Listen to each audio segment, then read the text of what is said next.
Hey guys, today I'll show you a science fiction horror TV series named The Passage. Spoilers ahead, watch out and take care. The drama begins with two biologists leading their team and rushing through the jungles of Bolivia. Rumor had it that a new species was lurking inside a cave up ahead. Everyone was abuzz with excitement. If the rumor is true, it could be a world-altering discovery. Before long, the team reached their destination, and the informant who had provided the clue was also present, oddly enough, holding a bucket of blood. The cave was dark and damp. They quickly found their target, caged up. One of the biologists, Tim, was eager to take a closer look, but the informant yelled out a warning not to approach. It was a vampire. Tim, however, paid no heed to the warning. Suddenly, the creature burst out of the cage and bit him. The team had no choice but to open fire on the creature. They managed to kill it, but Tim collapsed, unconscious. Another biologist, Dr. Lear, thought he was dead, but Tim was not only alive but also seemed in perfect health, with the bite wound miraculously healed. Dr. Tim declared he felt fantastic and that the world was about to change. But in the next moment, his teeth began to fall out.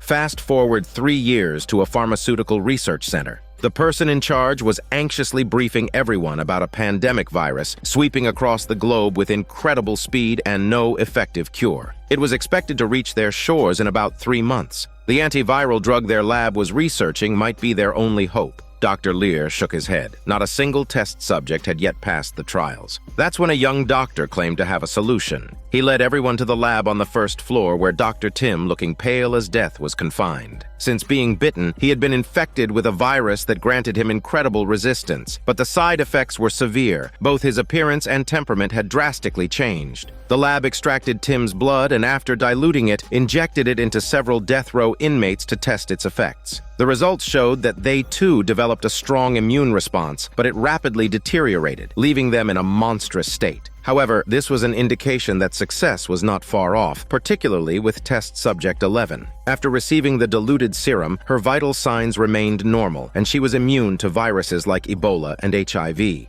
The young doctor theorized that the younger the subject, the more neurons present, and this virus formula, which targeted neurons, might be perfectly suited to children. He suggested conducting a trial with a child. The director of the lab, Nicole, was uneasy with this alarming proposal. After a day of contemplation, she resolves to find an orphan without family ties to serve as the next subject for their experiment. They quickly identified a suitable target, a little girl named Amy. At the age of 10, Amy became an orphan after her mother passed away due to drug abuse. She was sent to a welfare home. To discreetly bring the target back to the lab, they turned again to Agent Brad. Besides Patient Zero Tim, all other test subjects had been convicts on death row brought in by Brad. He was adept at negotiation, easily persuading those slated for execution to participate in this unknown experiment, with the promise of their sentences being commuted. But Brad's new mission was different. The smart little girl became suspicious the moment she saw the two agents approach, sensing that they weren't there to adopt her. Seizing the opportunity to retrieve something from her room, she stealthily climbed out the window, attempting to escape.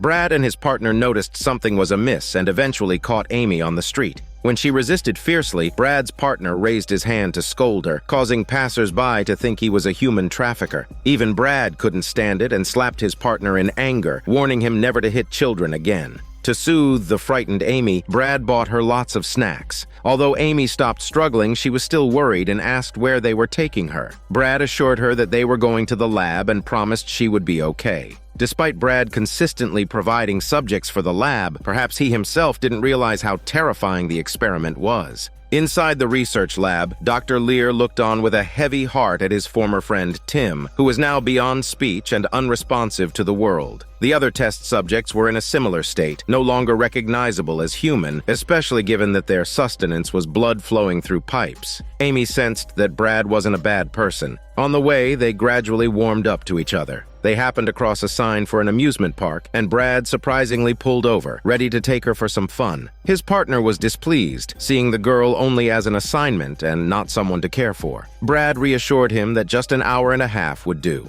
Amy and Brad had a great time at the amusement park. The little girl was exceptionally smart. With Brad's guidance, Amy won the top prize in a shooting game on her first try, leaving Brad elated. Just then, Brad received a call from his ex-wife, who told him she was about to remarry. Brad didn't try to hold on to her. Instead, he was reminded of a painful memory. He once had a daughter, but she died in an accident 3 years ago. Looking at the adorable Amy in front of him, Brad was once again reminded of his own daughter. Subsequently, he made a bold decision. In the bathroom, Brad took down his partner and then told Amy they wouldn't go to the lab, admitting it was a bad place. Brad wanted to explain further, but Amy interrupted him, saying she trusted him. Thus, an agent and a young girl embarked on an unknown journey to escape. Brad soon learned from the TV news that he was being searched for by the police for kidnapping a girl. He hadn't expected the lab to act so quickly. Realizing he couldn't escape the massive manhunt, Brad came up with an idea. He decided to turn himself in at the police station so that Amy would be exposed by the media. He hoped that the lab, due to public pressure, wouldn't dare harm Amy. However, things didn't go as planned. Instead of reporters, Brad was met by a squad of fully armed agents at the police station. Brad was unsettled and decided to continue on the run with Amy. The smart little girl easily got hold of the handcuff keys, and after Brad freed himself, he easily overpowered the police officer. Then he engaged in a fierce fight with the agents who burst in, taking several of them down before encountering Clark, a former friend and the security head of the lab. Clark urged him to return to the lab, but Brad didn't respond. He shot a fire extinguisher to create a distraction and turned to leave, but he was accidentally shot. Enduring the intense pain, he took Amy and commandeered a police car. Seeing the pursuing vehicles behind them, Amy's face was filled with terror. Brad spoke up to comfort her, assuring her that he would never leave her behind. At an intersection, Brad created chaos to shake off the pursuing fleet. Spotting a school bus nearby, he came up with a plan. He and Amy played a trick, perfectly deceiving the teacher, and they smoothly boarded the school bus. Brad's actions caught the attention of the children on the bus. A young boy took out his phone and snapped a picture of him. It seemed the school bus was also unsafe, with the risk of exposure at any moment. So they stole another car and continued their flight. Although he had temporarily evaded the agent's pursuit, Brad's wound was still bleeding. As time passed, his consciousness began to blur. Eventually, the car slowly came to a stop, and Brad fell into a coma due to excessive blood loss. With no one around and no relatives to turn to, the young girl became anxious. In desperation, she picked up Brad's phone and called his ex-wife for help. The little girl was terrified, even wondering if Brad had died. Fortunately, his ex-wife, Lila, was a composed and collected doctor. She managed to guide the 10-year-old girl in reviving the unconscious Brad. When Brad came to his senses, he didn't thank Amy for saving him. Instead, he smashed the phone, knowing that on the run, a phone could be tracked and could spell death at any moment. Sure enough, Clark, on the other side, had followed the trail to the school bus Brad had been on. But that's where the trail went cold. He reported to the lab director, Nicole, that 3 people were already dead. Nicole suggested they could switch to experimenting on another child, but Clark insisted that Brad knew too much and had to be captured. Otherwise, if the outside world found out, their experiments could be halted. Clearly, the experiment was far more horrifying than it seemed on the surface. According to the lab's protocols, each test subject was assigned a dedicated caretaker. Since the subjects appeared very dull, the caretakers often made fun of them, sometimes even venting their frustrations through their actions. These staff members, since arriving at the lab, were not only prohibited from using mobile phones, but also found it difficult to take leave or rest. It felt like being in prison. Strangely, the caretakers would dream about the test subjects every night, fueling further resentment towards them. One evening, as 2 caretakers were teasing a test subject, they accidentally dropped a nameplate into Subject 11's cell. The younger caretaker bent over carefully and retrieved the nameplate without any reaction from the subject. The other caretaker, finding it thrilling, moved in closer, only to be bitten in the chicken neck the next moment. As a result, his body was completely drained of blood within 90 seconds. This incident received high attention from the research staff. Why had the subject chosen to assault the deceased?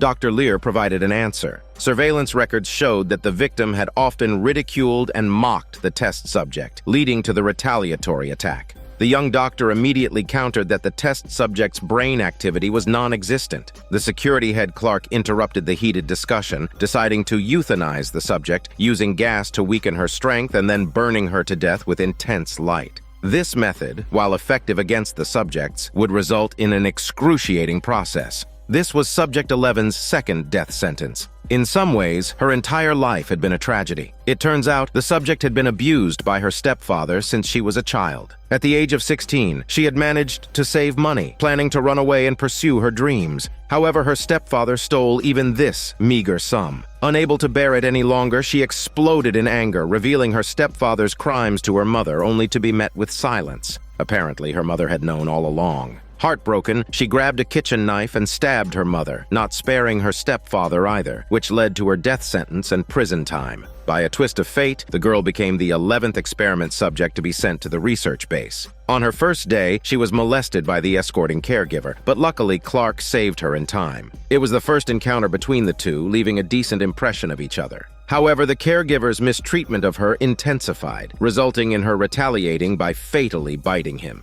She would pay a price for her actions. At the same time, Dr. Lear made a significant discovery. It turned out that although the test subjects seemed to sit still, they could communicate with each other through brainwaves. Patient 0, Tim, had the strongest ability and could even enter the dreams of normal people, passing messages through these visions. Many of the lab workers, including the security head Clark, experienced strange dreams every night. Subject 11 was persuaded by the group's leader to use her powers to strive for rebirth. Thus, she entered Clark's subconscious with her thoughts, sharing her tragic life story, further influenced by the dreams that had already affected him. This approach worked. In the final moments of the euthanasia, Clark hit the pause button, and Subject 11 was granted a new lease on life. Amy was desperately dodging the lab's pursuit at this moment. Agent Brad was going all out to protect her, but on the run, he got shot and wounded. Faced with the overwhelmingly armed personnel, Brad decided to seek refuge at his ex-military instructor's house, asking for support.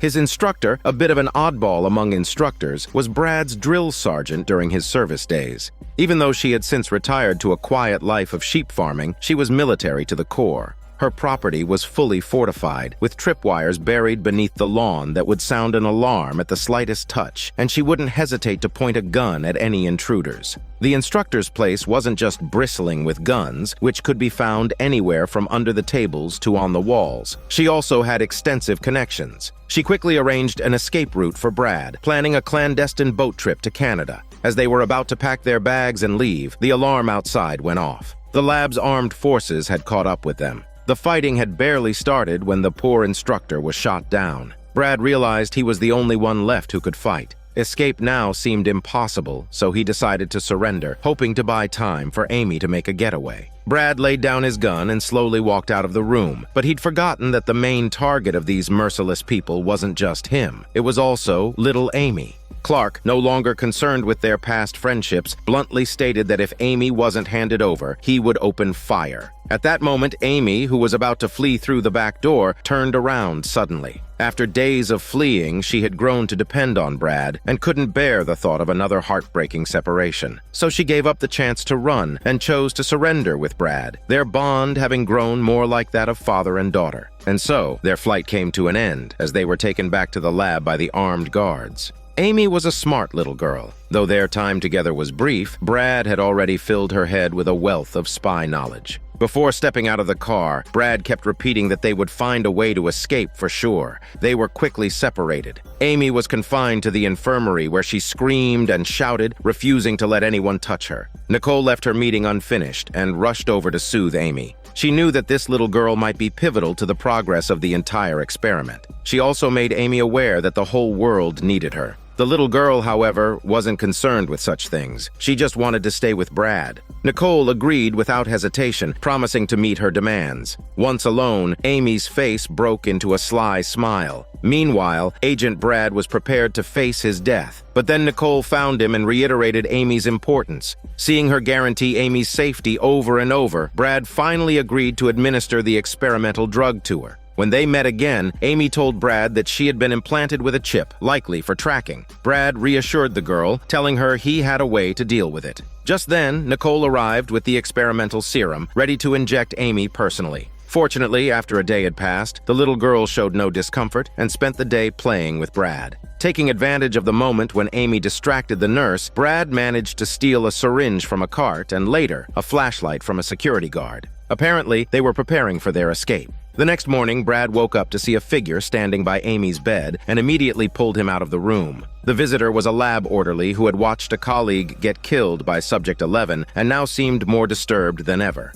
He came to warn Amy that Patient Zero Tim would be coming for her. Brad wanted to learn more, but the man ran off too quickly. That wasn't all. During a routine check, Brad discovered that the patient in the next room was none other than Anthony, the last death row inmate he had brought to the lab. He had been undergoing drug experiments for some time and fortunately was physically okay, but he was plagued by nightly dreams of Patient Zero Tim. This revelation marked the second time Brad had heard the name Tim. Seizing an opportunity, Brad asked his friend Clark what exactly they had done to those people in the experiments. But he didn't say a word. Even he felt the situation defied logical explanation. The more Brad thought about it, the more uneasy he became. He decided to go to the lab and see for himself. Brad, using the syringe he had pilfered earlier, easily overpowered the lab attendant and appropriated his access privileges to navigate through multiple security checkpoints. Finally, Brad reached the lab, and the sight of Tim in a mutated state gave him a real jolt. This could hardly be called human anymore.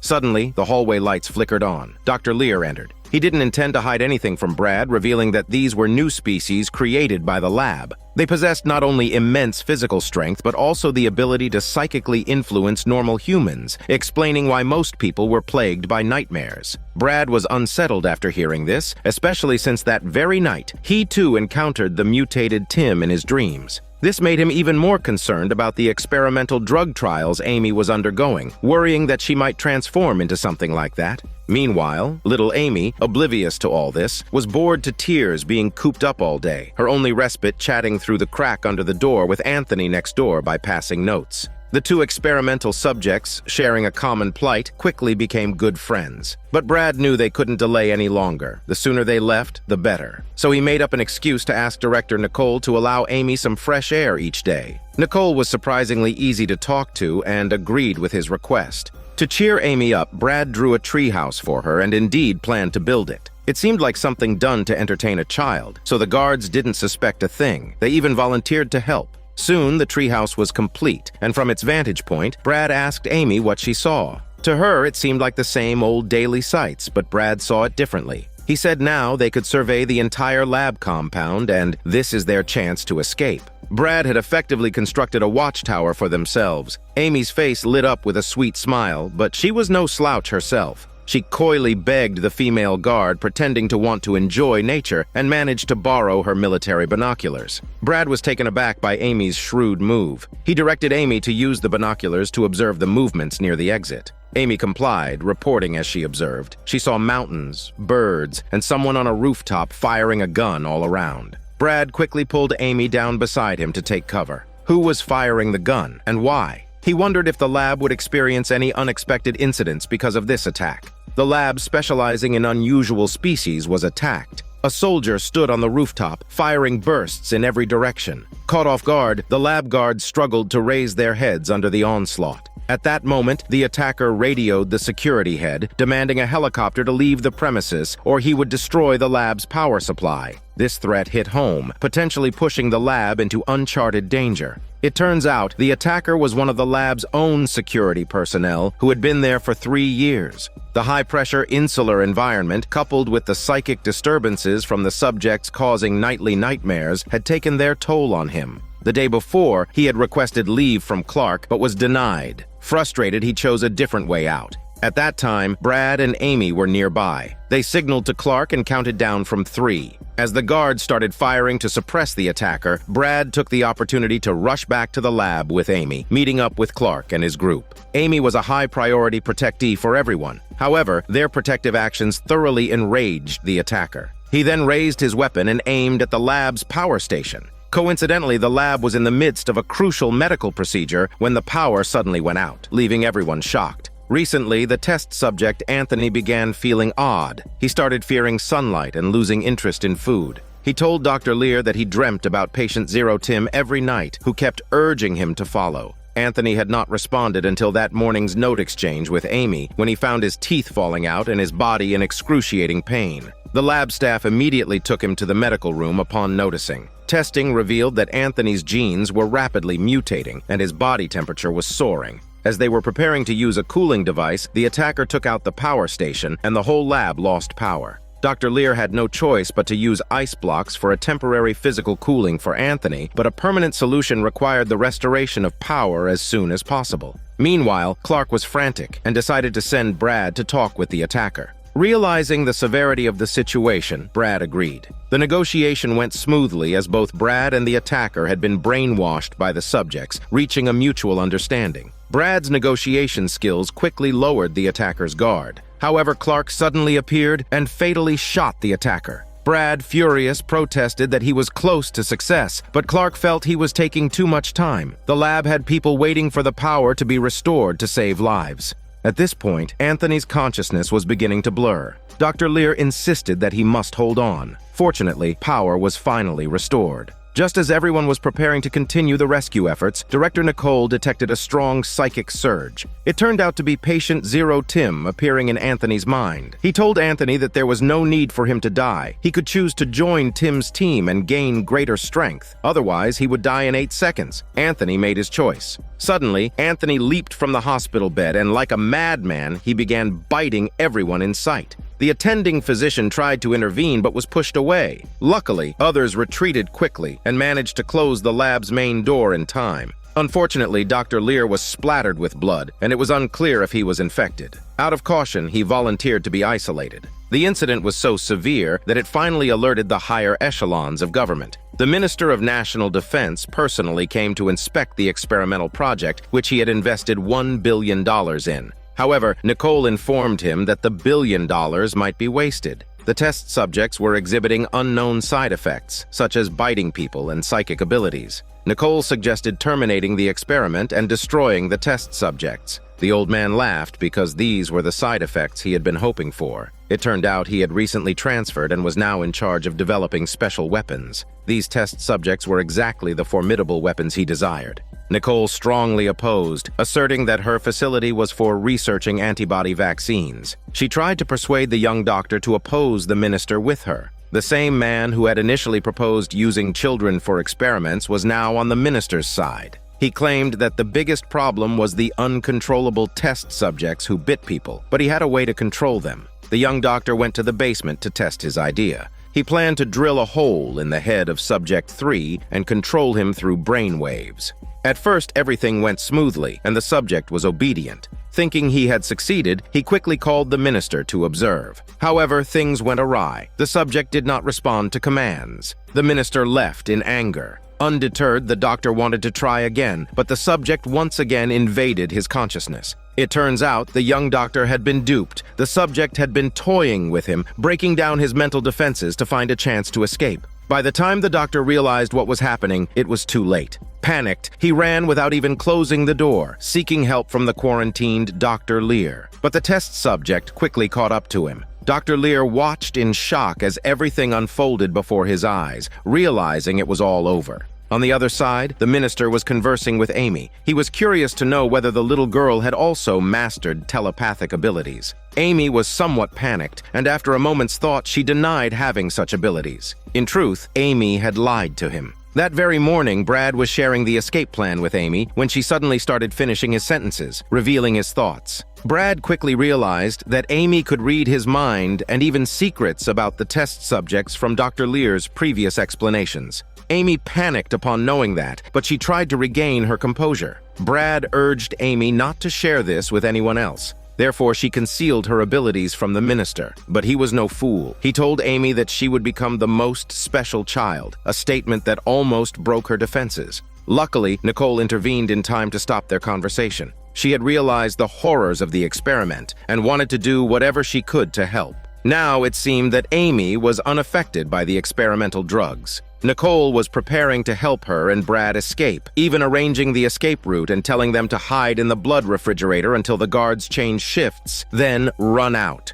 Nicole would take care of the security and guards, but before the planned time, they were discovered by the staff and had to start their escape early. The two fugitives encountered no guards and unexpectedly ran into test subject 3. The subject leaped and pinned Brad to the ground, rubbing him fiercely. This pushed Amy to her limits, and she let out an instinctive scream, which to her surprise had a massive impact. Subject 3 was clearly injured, slowly got up and ran off into the distance, but Amy also fell into unconsciousness. She woke up after a short while. As for her screaming power, the little girl herself was unclear about it. Sadly, their escape plan was also put on hold. The lab guards did not trouble Brad and Amy at this time because they had more pressing matters. Subject 3 had killed the young doctor and escaped the lab. Nicole angrily told the minister that the experiment was dangerous and should be shut down immediately, but his reply was typical buck-passing, saying that he was only responsible for the funding and these monsters were her creation. They agreed to recapture the escaped test subject as soon as possible, but now the problem was that Subject 3 had already discarded its tracking chip, and even its direction of escape was unknown. Suddenly, Amy had a sensation, a psychic link between the test subjects.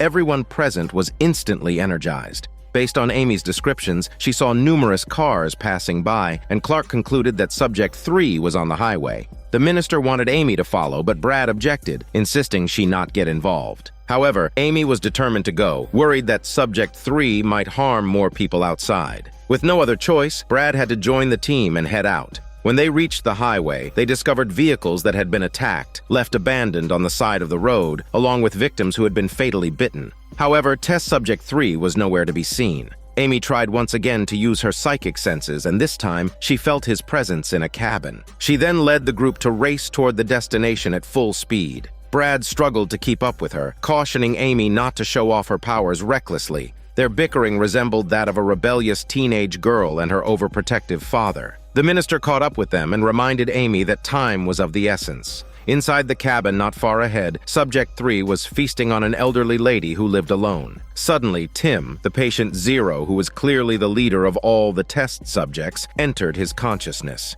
He warned Subject 3 that Amy was leading people to him, and that he needed to find a way to deal with Amy, who was not on their side. Not long after Subject 3 left, a woman burst into the scene. It was Brad's ex-wife, Lila, who had learned of Brad's confinement in the lab and had intended to visit him. On her way, she encountered the fleeing test subject, which resulted in the death of the driver in his jaws. Lila managed to escape and sought refuge in the cabin, only to find the owner collapsed on the floor. As a doctor, she was ready to offer help, but to her shock, the lady stood up, even as her wounds healed. It became clear that those bitten by the test subject would be infected and turn into one of their kind. With the test subject gone again, there was no telling what disaster it would bring to the local residents. Those bitten by it would quickly mutate, turning their fangs towards the innocent public. Fortunately, the lab's armed personnel arrived in time to rescue the endangered Lila. However, the one they had just killed was merely a minion. Subject 3 had vanished again.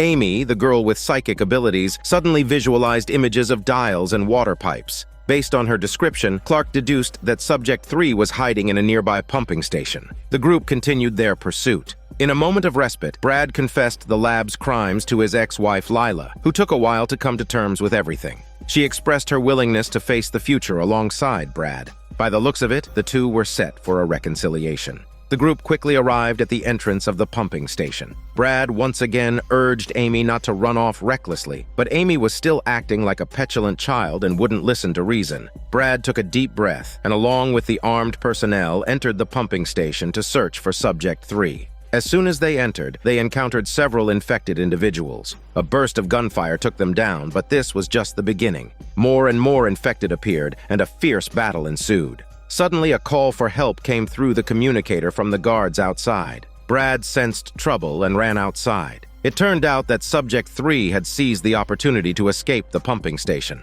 It braved the burning sunlight and in an instant took down the guards. Lila quickly hid with Amy, but they were still discovered by the test subject. Amy sensed that it was coming for her and didn't choose to flee. Instead, she lured it away to an abandoned factory. Before she could hide, she was caught by him. She tried to use her power to blast it away again, but this time she failed. Just as Amy's life hung in the balance, Brad arrived just in time and shot Subject 3 dead as shit. At the same time, the mutants fighting with the lab guards also died suddenly. Presumably, they were all infected by Subject 3. When the original host died, they too lost their lives. Amy had a narrow escape from death and was quite shaken. Brad quickly went to comfort her and told her about the death of his daughter. The little girl then had a revelation and understood Brad's genuine care for her. The two tearfully reconciled. After this incident, the security head Clark also realized the horrors of the experiment. He promised Brad that once they got back to the lab, he would find a way to get him and Amy out. But just as Clark got into the car, Brad was knocked unconscious from behind.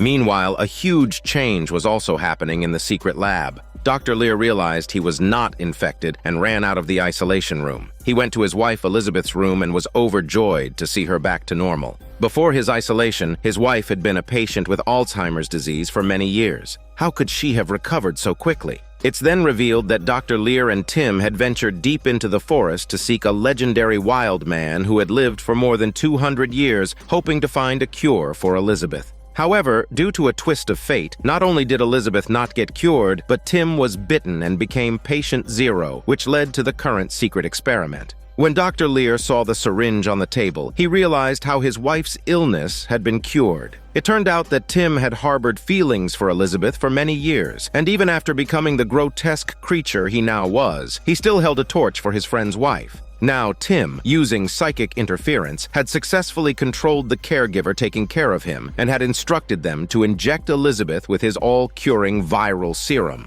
Although her Alzheimer's disease was cured, Dr. Lear also realized that Elizabeth would eventually mutate into an existence like Tim. He confessed everything to her, but Elizabeth did not wish to be associated with Tim. Dr. Lear was in agony. He had yet to find a way to stop the mutation. Elizabeth could only wait for death. However, the lab director, Nicole, soon brought good news. She had seen in surveillance footage that when Amy screamed and repelled Subject 3, Tim's brain magnetic field weakened significantly. She reasoned that the blood cells in Amy's body might kill the virus in the test subject. Perhaps this could prevent Elizabeth from mutating. So they immediately began testing by mixing Amy's blood with Tim's viral blood. Unfortunately, Nicole's experiment failed. As she was feeling dejected, test subject 11 infiltrated Nicole's subconscious and told her not to bother, as there was no antidote and that they were all headed for disaster. After learning all this, Dr. Lear felt profound despair. As the initiator, he decided to take matters into his own hands and eliminate all potential dangers at their source. He went to the basement and pressed the tablet in his hands to activate a strong light that caused the creature's skin to rapidly burn under its rays, making them emit piercing screams of agony.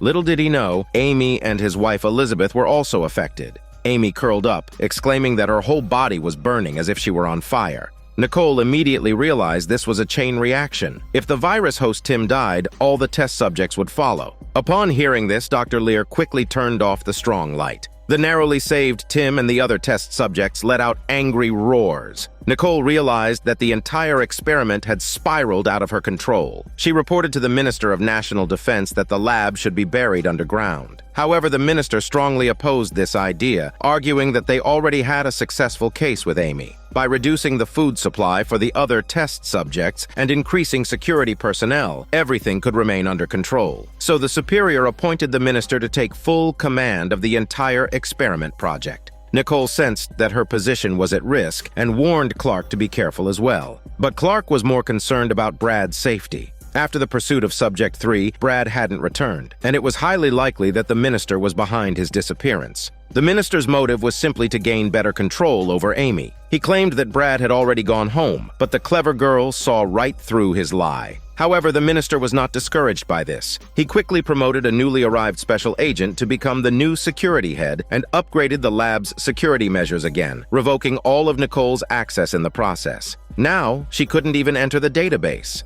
As these people blindly continued down a dangerous path, the counterattack from the test subjects was about to commence. Subject 11 informed Tim that all test subjects were ready to take over, but Tim said to wait. It turns out he wanted to win over his beloved Elizabeth to his side first. Before the test subjects completed their mutation, they all underwent a standard process. When the severe pain made them weak, Tim would take the opportunity to persuade them. If they accepted Tim at heart, the mutation would be complete. Unexpectedly, at the last moment, Elizabeth refused Tim's invitation and chose her husband once again. Dr. Lear personally removed his wife's IV and carried her on their final journey together. Elizabeth's choice shattered Tim's fragile ego, prompting him to initiate a plan of destruction. The first step was to eliminate Amy, the one who could restrain him. Fortunately, even after mutating, Anthony didn't forget his old friend. He often entered Amy's subconscious, teaching her how to guard against Tim's temptations. The key was to completely mend the vulnerabilities of the soul and not give Tim any opportunities to exploit. For Amy, her greatest emotional burden was not having had the chance to say goodbye to her deceased mother. Her last words to her mother were, "I hate you."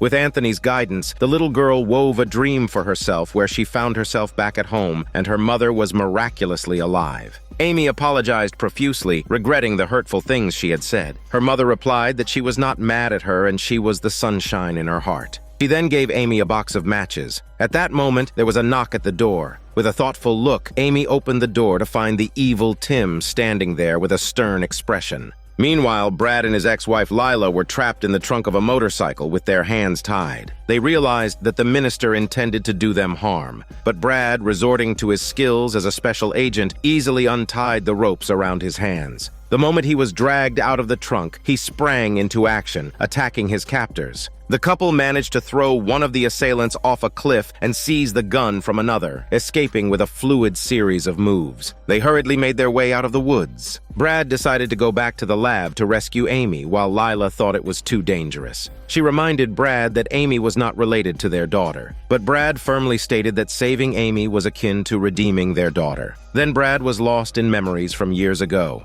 When he went to the convenience store to buy markers for his daughter, he realized at the checkout that he had left his wallet in the car. He asked his daughter to bring it to him, and just then, a gunman entered to rob the store, resulting in his daughter's tragedy. Brad lived in regret ever since, and his relationship with his wife grew distant. He had Clark help collect information on the robber, determined to kill the gunman to avenge his daughter. After that, Brad had lost the will to live. He planned to surrender to the police when Clark persuaded him to join a mission to improve the world. He suggested that he could help and perhaps find a new purpose in life. So Brad brought 11 death row inmates to the lab, never imagining that these actions would pose such a great threat to the world. Now, Brad had to do something, both to save the world and to redeem himself. Later, Brad and Lila successfully met up with Clark on the way. With her help, Brad sneaked into the lab, but unexpectedly they found Amy in a comatose state. Afterward, Amy just awoke from her sleep, only to find herself shackled by iron chains, surrounded by experimental subjects with bizarre expressions. The little girl was terrified, unable to comprehend what was happening.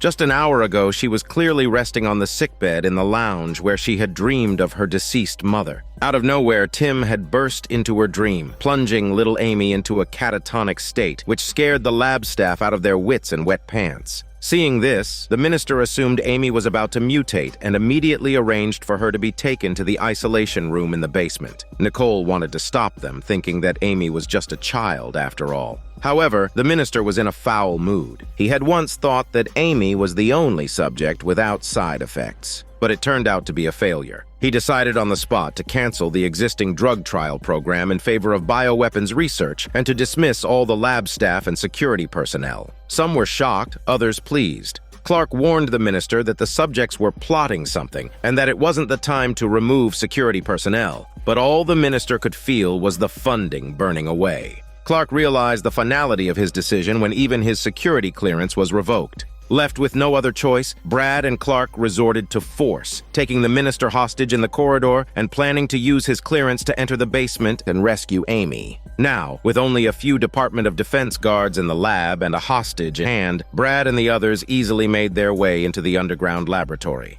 Nicole immediately began to develop an antidote. She planned to recombine the virus genes, allowing Amy to overcome it with her own antibodies. Meanwhile, Brad stood by the isolation room, looking at Amy with a worried expression, wondering when she would awaken. In Amy's dream, Tim was trying to convince her to join his force, but Amy had already reconciled with her mother, filling the only void in her heart. She remained guarded throughout Tim's persuasion. Sensing that the time was not right, Tim left mysteriously, saying that she would come looking for him one day before he walked out the door. At that moment, Amy came to her senses in the real world. Brad rushed over, eager to unlock the chains from the girl's wrists, but Amy immediately refused. She sensed that she might mutate at any moment. At the same time, Clark noticed something strange. Besides the minister, there was the orderly who also had the highest level of access clearance. This was highly unusual and Clark suspected foul play. She began searching for the orderly's whereabouts. The staff were having a party, celebrating the fact that they were finally leaving this godforsaken place. Fortunately, Clark checked the surveillance and saw that the orderly, carrying a mop, was heading towards the communications center.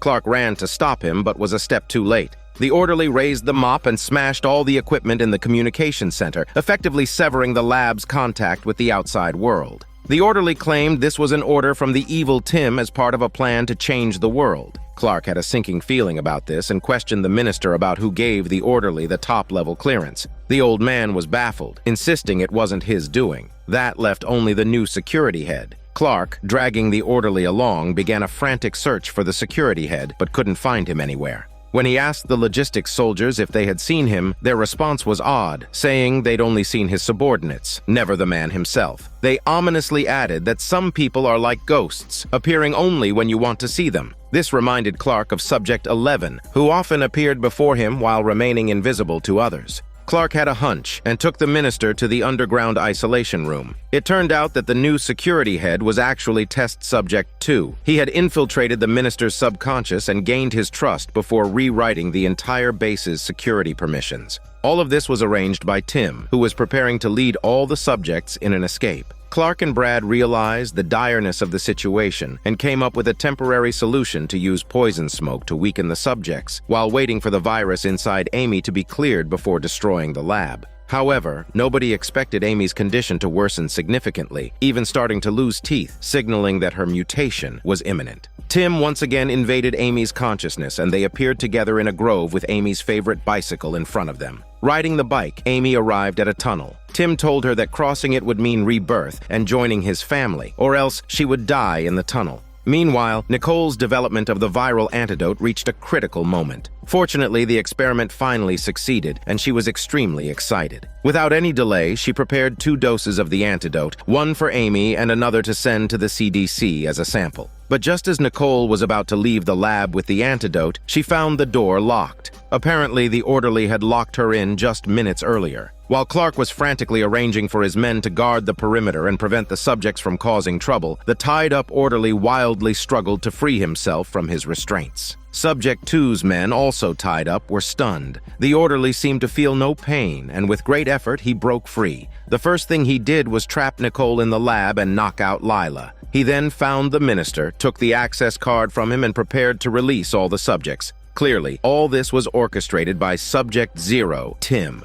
Amy, who had not been injected with the antidote, was growing hot to the touch, a sure sign that she was reaching a critical point. Subconsciously, she felt it too. She had pedaled her bicycle to the middle of the tunnel, where an eerie silence prevailed. Alone, the little girl was terrified. She crouched down and wept uncontrollably. Suddenly, she remembered the matches her mother had given her. Striking one, the flames seemed to fend off the darkness. Amy also recalled the encouragement Brad once gave her. Taking a deep breath, she mounted her Tesla bike, turned around without looking back, and pedaled forward. She chose not to join Tim, but to forge her own path instead. Amy finally awoke from the nightmare. She warned Brad that they needed to leave quickly, but it was too late. The orderly had already initiated the release protocol. The doors containing the subjects were open, and they began to rise and walk out. Fortunately, Brad was quick. He took Amy and the minister and escaped first, temporarily trapping the subjects inside. But this was just a stopgap measure. With the monstrous strength of the subjects, it was only a matter of time before they would break out. Clark and the others, guarding above the lab, were informed of the situation below and were preparing to descend to eradicate the subjects. However, they were told that the elevator was inoperable due to the reset permissions and that the system needed to be refreshed. Undeterred by this news, Brad rushed to the lab entrance to meet his ex-wife, who had just woken up. Using the walkie-talkie, he informed the trapped Nicole that Amy had successfully survived the transformation and no longer needed the antidote. Although this was good news, no one could feel happy about it, knowing the subjects could break out at any moment. Brad went to the conference room and released Subject 2's men, who had been tied up. They had been deceived and, thankfully, had not mutated. Clark told Brad through the walkie-talkie to have them wait in the elevator lobby. They could leave the basement as soon as the system was refreshed. However, Dr. Lear suggested activating the self-destruct mechanism to kill all the subjects in the basement. If they were to escape, the world would be in peril. Despite this, Clark insisted on waiting a little longer. He did not want his comrades to end up as collateral damage to the subjects.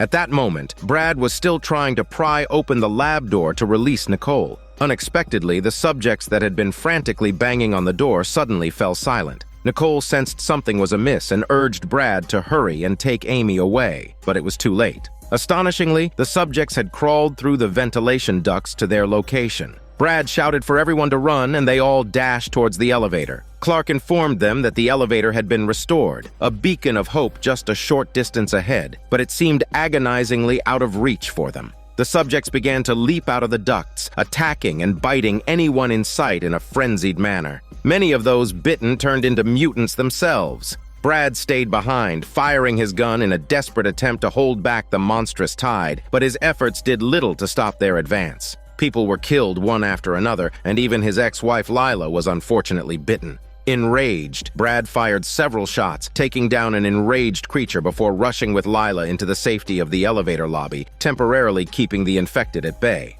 At this point, only Amy and a few others, including the minister, had survived. After Brad got them into the elevator, he planned to stay behind. He needed to find Nicole to get the antidote to save his bitten ex-wife. It wasn't long before Lila and the others met up with Clark via the elevator. The minister urged that they either tie Lila up or worse, kill her, which nearly drove Clark mad. Meanwhile, Dr. Lear was examining Amy, and the results showed she was normal. He was genuinely happy for Amy. She was stronger than Tim, and indeed the only success of the experiment. After settling Lila, Clark hurriedly relayed to Nicole the message that Brad was coming for the antidote. At this time, the most pressing task was to open the lab door. Brad was making his way down the corridor towards the lab, passing by the grisly remains scattered everywhere. It's worth mentioning that the orderly had not perished, but Brad ignored this, fully aware that a fierce battle awaited him. Brad's ex-wife is accidentally bitten, forcing him to return to the lab to seek a cure from Nicole, who is trapped inside the center, unable to open the doors. Fortunately, under the remote guidance of the security, she manages to bypass the control circuit and opens the doors.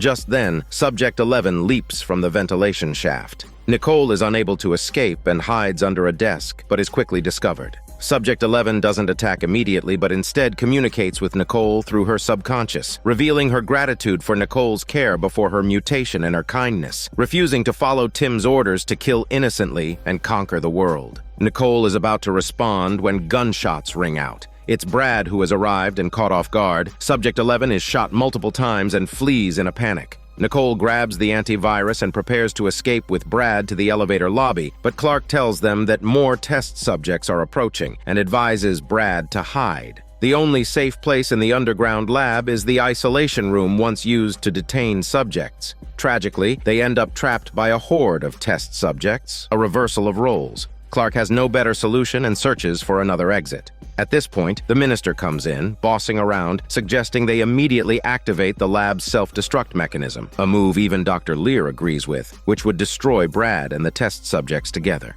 Clark isn't ready to give up. He recalls a renovated ventilation shaft from when the lab was refurbished that could lead to the surface. The debate over whether to activate the self-destruct continues, escalating to physical conflict. Amy realizes they can't delay any longer. Despite her close relationship with Brad, the safety of the world takes precedence. She makes a bold decision, walking to the computer alone and holding back tears, presses the self-destruct button. The countdown begins. The lab will be destroyed in 2 minutes. Sensing impending doom, the test subjects stop their siege on Brad and scatter in all directions. To everyone's surprise, a technician just happened to locate the position of the modified ventilation shaft. Clark immediately informed Brad, which gave him a much-needed boost of energy. It was a long shot, but it was worth a try. Brad quickly found the ventilation shaft, but as soon as he knocked open the entrance, 2 test subjects emerged. Nicole handed the antiviral agent to Brad, urging him to go ahead while she stayed behind to hold off the 2 subjects. Soon after, a massive roar signaled the explosion. Nicole sacrificed herself in the blast, while Brad managed to climb out of the ventilation shaft in the nick of time, reuniting with Clark on the surface. Nicole's sacrifice was not in vain. Once the antiviral agent was administered to Lila, it took effect rapidly, healing her wounds instantly. However, the crisis was far from over. Clark's call to the colleagues guarding the lab elevator went unanswered, and Amy sensed that the test subjects had not perished. As feared, a horde of infected had killed the guards and now swarmed the surface surrounding the research base. Brad and the others had no choice but to embark on another escape, more perilous than the last. Clark realized the situation and decided to hold off the infected with his men, while Brad, with Amy and the sample of the antidote in tow, made a beeline for the CDC to start mass-producing the cure. Dr. Lear was despondent, urging Brad to keep Amy safe. She might be the key to defeating the test subjects. The Special Forces team, armed and ready, engaged the infected in fierce combat. As monsters converged from all directions, the combat team's numbers dwindled. Anthony bit anyone in reach with its gaping maw until Clark brought it down with several shots. Then, a bright searchlight came on, momentarily deterring the infected. Brad and his two companions took this chance to enter the woods, while the special agents stayed behind to cover their escape. But they were soon overcome by the infected, with even Clark being thrown aside by a powerful blow. Though not dead, he lay immobile on the ground, unable to move. At that moment, Brad was hurrying through the woods with Amy when suddenly a shadow flashed by and Amy disappeared without a trace. The woods were pitch black, and Brad was etched with worry as he searched everywhere. It turned out that Tim had captured Amy. He was seen pressing her against a tree, his hands clutching her throat, suffocating her. The little girl's eyes turned a reddish yellow, and then both saw a vision, a silent forest, blanketed by a thick layer of oppressive clouds. Tim collapsed to the ground, his face gaunt and looking like he could die at any moment. Amy stood before him, her own blood offering Tim a glimmer of hope for life. This scene seemed to show Tim a future, and he finally let go of Amy and disappeared. Brad quickly found Amy, and the three of them reached the roadside. A car happened to pull up. It was Brad's instructor, who had been injured in a confrontation with the armed personnel at the lab. After a hard recovery, she had gradually uncovered the reprehensible acts committed by the lab. She had come to eliminate the threat. After giving her car to Brad, the instructor walked alone towards the lab. Sitting in the car, Brad and his companions couldn't calm their emotions for a long time. They were finally leaving this cursed place, but it didn't mean the disaster was over. Clark, lying on the ground, watched in horror as Subject 11 approached. Unexpectedly, she didn't harm Clark, but instead invaded her consciousness. Subject 11 was grateful for Clark's repeated help and wanted to offer him a way out. At the same time, she didn't want to become a murderous monster and hoped that the righteous Clark would help keep watch over her. She didn't care about any abilities of immortality. What she wanted most was to return to her home in Las Vegas. Meanwhile, Brad's instructor had arrived near the lab. She had come to clean up the aftermath, giving the finishing blow to the fallen soldiers to prevent them from mutating and harming the world. But it was clearly too late for that. The contagious test subjects had already left the battlefield and headed toward their hometowns, spreading the terrifying virus across the nation. The instructor was fully aware of this. Inside the base, she happened to encounter Dr. Lear, who was preparing to end his own life. She persuaded him that since he had already caused such harm, he should now step forward and work on a cure as a way of atoning for his sins. 30 days had passed, and Brad had not taken Amy to the CDC. Instead, they spent a wonderful time in a cabin in the woods. It wasn't that they didn't want to deliver the antidote sample. The spread of the virus from the test subjects was too rapid. In just a few days, the surrounding towns had all fallen, and the number of survivors was pitifully few. Brad and his two companions could only huddle in a remote place, waiting for someone from the CDC to come and find them. But this was akin to a fool's dream. The official agencies were overwhelmed, trying to stop the increasing number of infected. The only city in the country that had not fallen was Las Vegas, overseen by Clark. The reason was that this was the territory of Subject 11. Clark provided her with a vicious criminal daily, which kept Subject 11 from killing innocents like the other test subjects and restrained herself well. However, this couldn't stop the increasingly dire situation. Lila was preparing to go out and find the CDC to provide them with the antidote sample and save the world. To avoid Amy becoming a research subject again, Brad decided not to go with her, but to stay in the cabin with Amy, waiting for news from Lila. Whenever there was time, Brad would teach Amy various spy skills, especially archery, which was the most practical in the current environment. Sometimes Amy would throw a tantrum, saying as long as he was here, why did she need to learn all this? Brad's voice would drop with sadness, telling her that he couldn't always be by her side. After a moment of thought, the sensible Amy would pick up the bow and arrow and continue practicing. By now, Brad had come to see Amy as his own daughter. He clumsily braided the little girl's hair, and even though it didn't look good, Amy was content. She wished this life could go on forever, but her wish was not to be. That day, an old hunter bitten by a test subject came to the cabin seeking help. He asked Brad to end his life with a single shot. Amy and the other neighbors hid inside the cabin, but as Brad prepared to shoot, the old hunter suddenly began to mutate. Amy heard 2 gunshots from outside and then saw Brad walk in covered in blood. It turned out he had been bitten accidentally. The 2 neighbors, without hesitation, wanted to shoot Brad dead. He even began to say his last words to Amy. To everyone's surprise, Amy suddenly revealed sharp fangs, and the 2 neighbors quickly perished. Amy then injected the world's only antidote into Brad. Actually, Amy had mutated upon leaving the lab, but had been restraining herself, not letting Brad notice anything amiss. After leaving a letter full of apologies and reluctance for Brad, Amy left the cabin alone. Meanwhile, Dr. Lear was at the CDC, working tirelessly through day and night to develop an antidote for the virus. But Nicole and the antidote were destroyed along with the lab. Up to now, Dr. Lear had made no progress. Time waits for no one, and as the number of infected continued to rise globally, other nations constantly pressured their own for a vaccine. Eventually, they lost patience and decided to obliterate the origin of the infection with nuclear weapons. However, the local powers would not sit idly by and chose to retaliate. Thus, a global nuclear war began.